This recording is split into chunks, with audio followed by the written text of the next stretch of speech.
Hi, my name's Samantha, and today I want to share with you a really cool resource about how to digitalize your photographs. So me personally, I inherited an album from my grandmother. She had condensed all of her photos down into one album, this right here, but photos were falling out of it. They were all different sizes. She had organized it, but it was hard to transport. So I wanted to digitalize them and turn them into a photo book. And I came to my local Kitchener Public Library because they have a digital scanner and also a tabletop scanner for larger items. So you can see here, I've taken all the pictures out of the photo album, which is a little time consuming, took about half an hour, but then I've organized them into the different types of sizes. So I'm just going to show you how fast and easy it was. I had to log into the computer. The staff here helped and showed me for the first time because I had never used it before. And now I'm going to show you just what it's like to scan. So I'm going to start with kind of the larger size photos. And the Epson scanner allows you to just stack them in here, 15 at a time. So I don't have to do anything other than that. And then I'm going to press scan. And you can watch how quickly this will scan the actual photographs.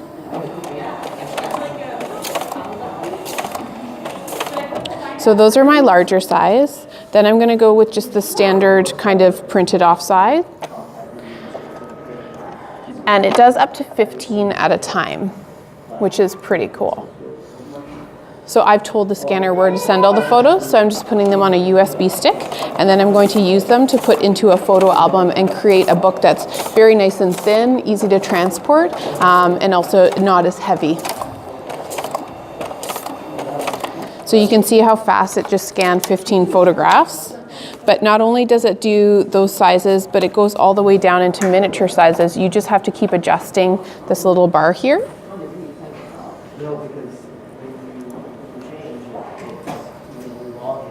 So in the process of a few minutes, I'm able to scan literally hundreds of photos. So I've just spent the last 2 hours here in the public library. I've scanned 578 photographs that came out of this album, as well as scanning pieces of paper and clippings that she had. So for example, when I came across something like this, I would put it into their scanner, lay it flat,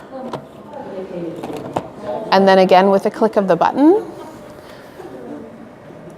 I'm able to scan that document and it comes out as a really nice JPEG, which I'm able to then share amongst family members or use again, but don't have to worry about holding on to the original. So I really encourage you that if photographs are an issue for you, the first step is to first figure out which photos you want to keep and what you want to use with them, let go of the rest, and then take the time to digitalize them and turn them into something that you'll actually be able to look at, move around with, and enjoy. So I'm using a program that's called FastFoto to go with the Epson scanner. And basically I was shown how to use this in about 5 minutes. So I'm going to click to open it.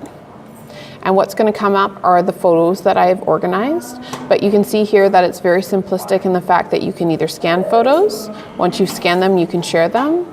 You can upload them to a USB or to a cloud software. You can edit them or you can delete them. So it's a really easy software to use. When you click start scanning, the scanner is going to look for documents to put in. And all I have to do is add a few to the scanner and press continue. And now it's going to go ahead and tell the scanner to scan those photographs. And they will appear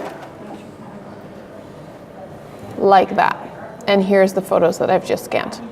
So it's pretty amazing, and then you can go through and you can edit your photos. If you've scanned them upside down, that's not a problem. It's a simple click to just rotate the image. So if you are afraid of technology, please be encouraged that there are staff, normally at the public libraries at least, who are willing to sit and go through it with you. If not, there's probably a YouTube tutorial that can help you with that.